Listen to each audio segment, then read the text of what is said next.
എൽത്തുരുത്ത് സുബ്രഹ്മണ്യ സ്വാമി ക്ഷേത്രത്തിലെ എല്ലാ ഭക്തജനങ്ങൾക്കും ഈ കൊച്ചനുജൻ്റെ ചേട്ടൻ്റെ ഒരു വലിയ എല്ലാവർക്കും ഒരു ദൈവാനുഗ്രഹം ഉണ്ടാവട്ടെ എന്ന് മാത്രം ഈ അവസരത്തിൽ ഞാൻ പ്രാർത്ഥിക്കുകയാണ്.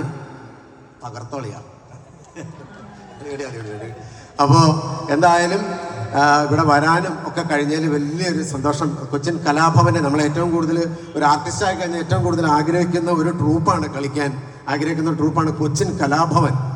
അങ്ങനെ ഞാൻ കൊച്ചിൻ കലാഭവൻ ട്രൂപ്പിൽ മിമിക്രി കളിച്ചിട്ടുണ്ട്. എങ്കിലും വീണ്ടും വീണ്ടും നമുക്ക് കളിക്കാനുള്ള ആഗ്രഹം തീരില്ല. അതാണ് കൊച്ചിൻ കലാഭവൻ. നമുക്കും ഭയങ്കര ആഗ്രഹമല്ലോ. ബിനിച്ചേട്ടനുള്ള സ്റ്റേജ് എന്ന് പറഞ്ഞാൽ നമുക്ക് ഭയങ്കര എനർജി ഇല്ല. കണ്ടല്ലേ ബിനിച്ചേട്ടൻ വന്നപ്പോ തന്നെ ഇവിടെ രംഗമൊക്കെ അങ്ങോട്ട് മാറി. അത് നമ്മൾ വളർന്നു വന്ന സാഹചര്യം അതാണ്. ഇതേപോലെ നിഷ്കളങ്കരായ ഓഡിയൻസിന്റെ ആ സപ്പോർട്ട് കൊണ്ട് മാത്രമാണ് ഇന്ന് നമുക്ക് ഈ വേദിയിൽ നിൽക്കാൻ ഒരു അവസരം കിട്ടിയിരിക്കുന്നത്.